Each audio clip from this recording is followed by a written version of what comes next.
What's up everyone, Anup here, and today we are going to be talking about the best way, in my opinion, how to save all of your preferences and settings inside of Monarch, and that is to save an NKI. Again, it is my personal preference, but I do think saving an NKI is the most straightforward way to get an instrument to recall exactly how you want it every single time, down to the smallest parameters. This is a little bit universal too, because it can be applied to other libraries as well. If you have other libraries that you use on a regular basis and you really want a way to recall them exactly a certain way every single time you open up a new session, I'm going to show you that. All right, so it's going to do two really helpful things. First, again, it's going to save the instrument exactly how we want to recall it every single time. And number two, it's going to show up in the drop-down menu for the instruments inside of the library browser for Kontakt. So we can easily just drag it over every time we want to load that specific setup. So let's get into it. So for this example, I'm just going to make some really obvious visual changes to Monarch so that when we do load the new NKI, we know it's truly recalling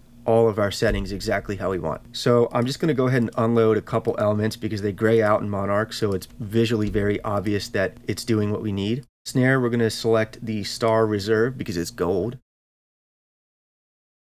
All right, cool. So now that we have all of these adjustments done, we can visually see by just going to the page quickly that we've made a whole bunch of changes. If you're in Kontakt 6 or 8, it's going to be the same process. Come to File, go down to Save As, and we are going to select instrument number 1.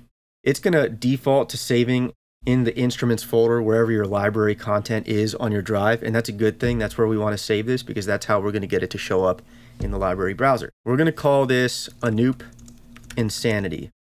We'll stick with patch only. Let's go ahead and click Save, and there you have it. Anup Insanity right there.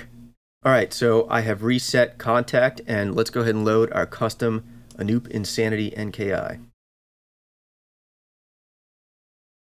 And there you have it.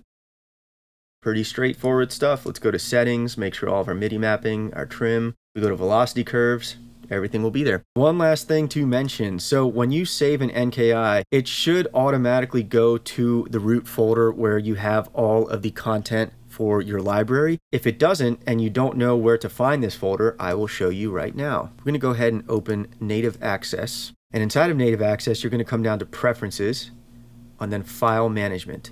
And right here is your content location. This is going to show you exactly where all of your library content is being stored. So if we open up Finder, Users, Shared. So we're going to go to Macintosh HD, Users, Shared.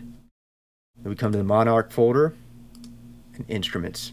This is where all of your NKIs should be saved if you want it to show up in the library browser over here on the left side. And if you forget where that folder is, you can simply just go to Native Access and come to File Management under Preferences and find out. eKit players, 100%, please use this method because it'll be very easy. You can save your NKI, label it specifically for eKit or whatever, and that way it gets your MIDI mapping, it gets all of your velocity curves, everything will be right there, ready to go with your eKit setup every single time. And that's pretty much all I got for you. If you have any questions, please don't hesitate to leave a comment below, and thanks for watching.